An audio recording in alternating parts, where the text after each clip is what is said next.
పరీక్ష రాయకుండా స్పోర్ట్స్ కోటాలో 2% ఉన్న స్పోర్ట్స్ కోటాను 3%కు పెంచి పరీక్ష రాయకుండా స్పోర్ట్స్ కోటాలో ఉద్యోగాలు ఇచ్చిన విషయంలో కూడా ఈరోజు 300 పోస్టులు పరీక్ష రాయకుండా ఉద్యోగాలు పొందిన పరిస్థితి చూస్తే ఈరోజు విద్యార్థులందరూ కూడా ఎగ్జామ్స్ రాసిన వాళ్ళయ్యా స్పోర్ట్స్ కోటాలో మెరిట్లో స్వర్ణం వచ్చిన పథకం వచ్చినా కూడా మాకు ఉద్యోగాలు రాయలేదు. అదేవిధంగా స్పోర్ట్స్ కోటాలో కూడా స్పోర్ట్స్ సర్టిఫికెట్లు కూడా అనుకూలమైన వాళ్లకు ఈ స్పోర్ట్స్ సర్టిఫికెట్లు కూడా వాళ్ళు ఇచ్చి డూప్లికేట్ ఇచ్చి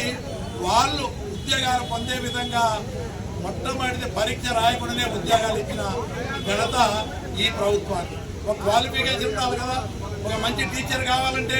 మంచి అర్హత కలిగినటువంటి టీచర్ రావాలా, ఒక మంచి టీచర్ వస్తేనే పిల్లల భవిష్యత్తు బాగుంటుంది అనే ఉద్దేశంతో నిర్వహించిన డిఎస్సిలో ఎక్కడ చూసినా అవకతవకలు జరిగినాయి. దీంట్లో భాగంగానే పిల్లలందరూ కూడా ఈ జరిగిన అక్రమాలు బయటికి రావాలంటే దీనికి బాధ్యత వహిస్తూ గౌరవ మంత్రి లోకేష్ గారు ఎవరైతే ఉన్నారో విద్యాశాఖకు ఆయన రాజీనామా చేయాల మొట్టమొదటగా అని చెప్పి దీన్ని సిబిఐ ఎంక్వైరీ చేయాలని చెప్పి వీళ్ళందరూ కూడా నిరుద్యోగ యువత డిఎస్సిలో పాల్గొంటున్నటువంటి వాళ్ళందరూ కూడా డిమాండ్ చేస్తూ ఉన్నా కూడా ప్రభుత్వం స్పందించకుండా విచారణ చేయకుండా మొండిగా ఉన్న సందర్భంగా ఈరోజు జగన్మోహన్ రెడ్డి గారు పిలిపించారు. పేద విద్యార్థులు నిరుద్యోగ యువత తరఫున డిఎస్సిలో పాల్గొనే వాళ్ళకి అండగా ఉంటూ ఈరోజు లోకేష్ గారు రాజీనామా చేసి బాధ్యత వహిస్తూ అదేవిధంగా సిబిఐ ఎంక్వైరీకి రాష్ట్ర ప్రభుత్వం వేయాలని చెప్పి డిమాండ్ చేసి అర్హులైన వాళ్లకు స్పోర్ట్స్ కోటాలో కానీ అన్నింటిలో కూడా ప్రతిభ కలిగిన వాళ్ళకే ఉద్యోగ అవకాశాలు అందే విధంగా చర్యలు తీసుకోవాలని డిమాండ్ చేస్తూ ఈ దీక్షలు చేస్తూ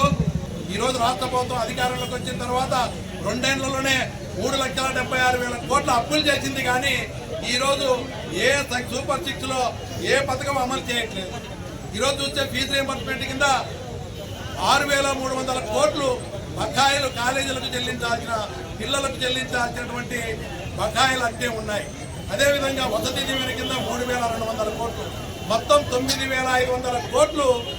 విద్యకు సంబంధించి విద్యార్థులకు ఫీజు రీయింబర్స్మెంట్ కింద వసతి దీవెన కింద